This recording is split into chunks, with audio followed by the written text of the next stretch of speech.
বিধানসভা নির্বাচন শেষ, রাজনৈতিক উত্তাপ কিছুটা কমেছে, কিন্তু ভোট মিটে গেলে সাধারণ মানুষের সঙ্গে দূরত্ব তৈরি হয়ে যায়। এই পুরনো অভিযোগকে এবার যেন বদলে দিতে চাইছেন বীরভূমের দুই নবনির্বাচিত বিজেপি বিধায়ক। শপথ নেওয়ার পরেই মাঠে নেমে পড়েছেন তারা। কেউ ঝড়ে বন্ধ হয়ে যাওয়া রাস্তা খুলে দিচ্ছেন, কেউ আবার সাইকেলে চেপে ঘুরে ঘুরে মানুষের সমস্যার কথা শুনছেন। আর এই ছবি ঘিরেই এখন রাজনৈতিক মহলে শুরু হয়েছে জোর চর্চা। দুবরাজপুরের বিজেপি বিধায়ক অনুপ কুমার সাহা এবং সাঁইথিয়ার বিজেপি বিধায়ক কৃষ্ণকান্ত সাহার সাম্প্রতিক কর্মকাণ্ড এখন স্থানীয় রাজনীতির অন্যতম আলোচনার বিষয়।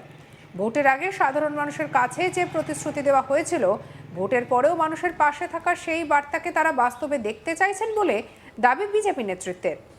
বিশেষ করে বাংলার রাজনীতিতে দীর্ঘদিন ধরেই একটা অভিযোগ শোনা যায়, নির্বাচনের সময় নেতা মন্ত্রীদের দেখা মিললেও ভোট শেষ হয়ে গেলে সাধারণ মানুষের সমস্যা নিয়ে আর কেউ মাথা ঘামায় না।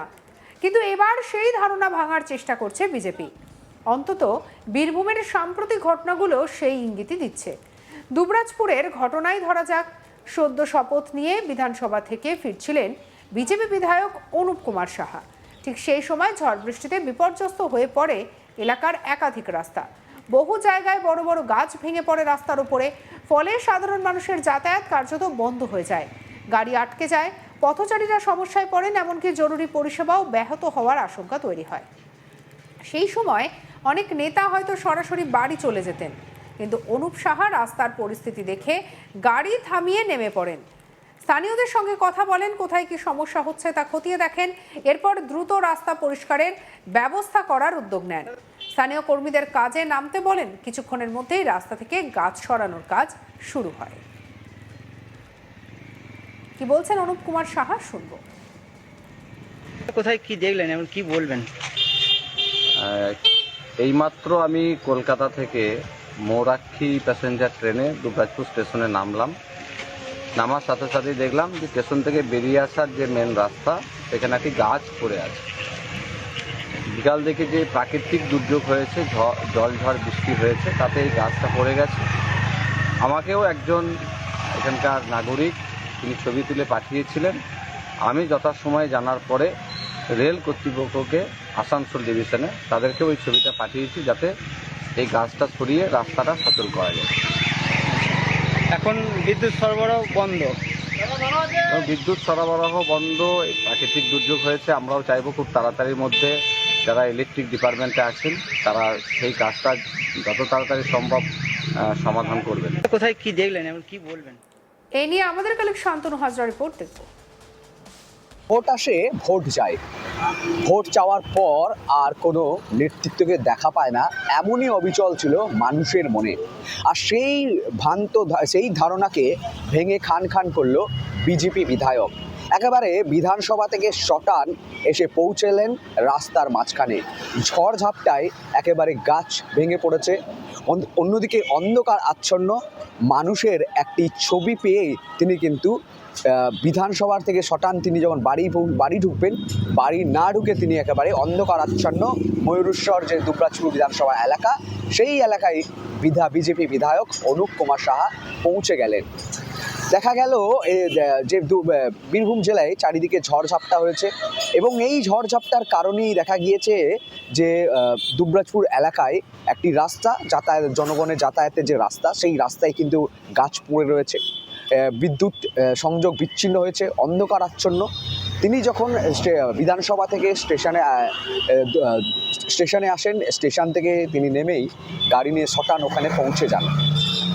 পৌঁছে গিয়ে তিনি কিন্তু বেশ কিছুক্ষণ ওখানে প্রতীক্ষা করেন, তার নিজের গাড়ি আলো জ্বালিয়ে, যাতে মানুষজন যাতায়াত করতে পারে, কোনো মানুষকে সতর্কতা করা এবং দ্রুততার সাথে কিভাবে গাছটিকে পরিষ্কার করা যায় এবং জনগণের যে রাস্তা, সেই রাস্তায় যেন তারা আবার সঠিকভাবে যাতায়াত করতে পারে। এবং তার সাথে সাথেও এলাকায় এই ঝড়ঝাপটার জন্য যে কবলিত এলাকাগুলি, সেই কারো যাদের কাঁচা বাড়ি রয়েছে, যাদের টিনের ছাউনি বাড়ি রয়েছে, খড়ের ছাউনি বাড়ি রয়েছে, সেই সব বাড়িতে কিন্তু তিনি পরিদর্শন করেন সেই রাতের মধ্যেই। অন্যদিকে দেখা যাচ্ছে যখন দুবরাজপুরের বিধায়ক অনুপ কুমার সাহা তিনি যখন এই ধরনের কর্মকাণ্ড লিপ্ত হয়েছে, একেবারে তিনি কথা দিয়ে কথা রেখেছেন। ঠিক অন্যদিকে দেখা যাচ্ছে যে বীরভূম জেলার সাঁইথিয়া বিধানসভার যে বিধায়ক, বিজেপি বিধায়ক কৃষ্ণকান্ত সাহা, নরেন্দ্র মোদীর যে বার্তা, সেই বার্তাকে নিজের নির্দেশ মনে করে তিনি কিন্তু একেবারে যে পেট্রোল ডিজেল সাশ্রয় করা দরকার, তাই তিনি গাড়ি না নিয়েই সাইকেলে চড়েই কিন্তু পরিদর্শন করেছেন বাজার এলাকা। এর আগেও দেখা গিয়ে যে তিনি ঝাড়ু হাতে বাজার চত্বর পরিষ্কার করছেন। সাথে সাথে তিনি কিন্তু এর প্রমাণ দিয়েছেন যে তিনি বারবারও বলেছেন যে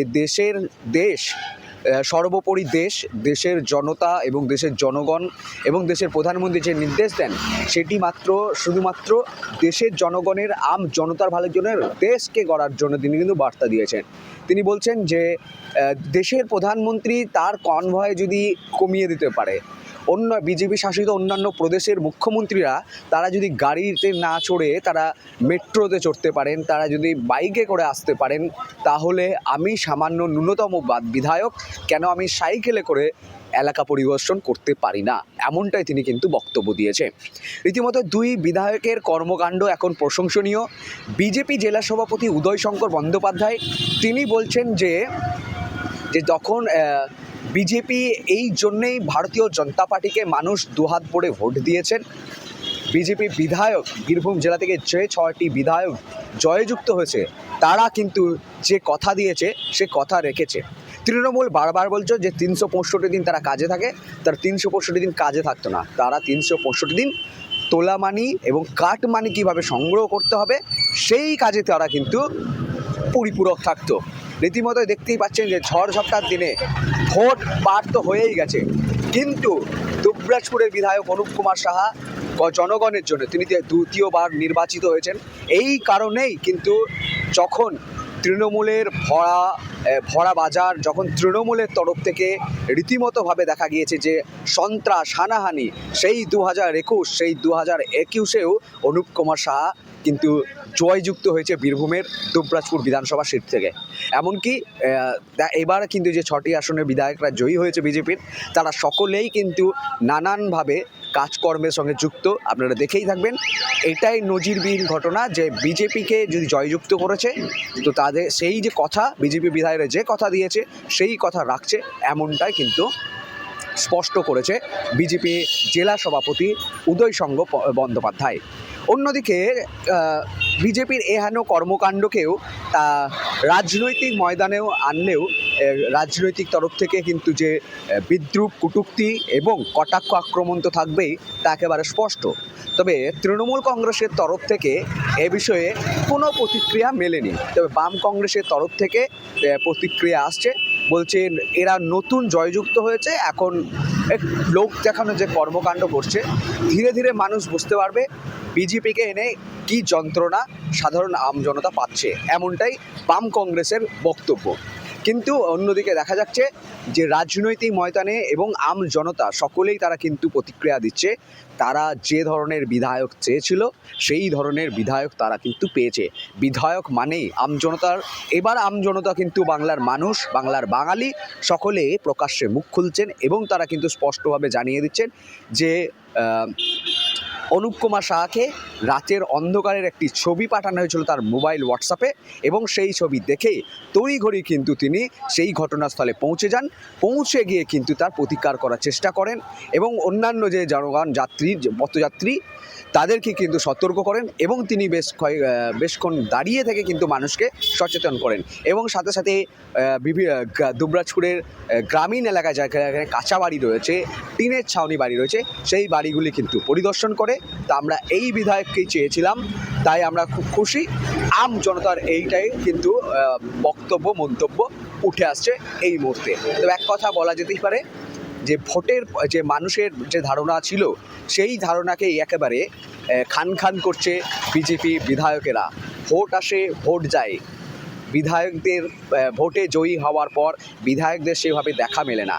কিন্তু একেবারে নির্বাচনের যে প্রচার চলাকালীন যেমনভাবে বিধায়কদেরকে বাড়ি বাড়ি, ডোর টু ডোর, রাতের অন্ধকারে মাঠে ঘাটে দেখা গিয়েছিল, ঠিক জয়ী হওয়ার পর বিজেপি বিধায়কেরা সেভাবেই মাঠে ঘাটে অন্ধকারে আবারও তাদেরকে দেখতে পাচ্ছে আম জনতা তাদের আশেপাশে, তাদের কাছে। এই জন্যই তারা খুশি এবং তারা এই ধরনের বিধায়ক চেয়েছিল বলে তারা স্পষ্ট বার্তা দিচ্ছে। সঙ্গে রাখুন আজ তাক বাংলাকে। আপনার মতামত জানান কমেন্ট সেকশনে, সাবস্ক্রাইব করতে ভুলবেন না।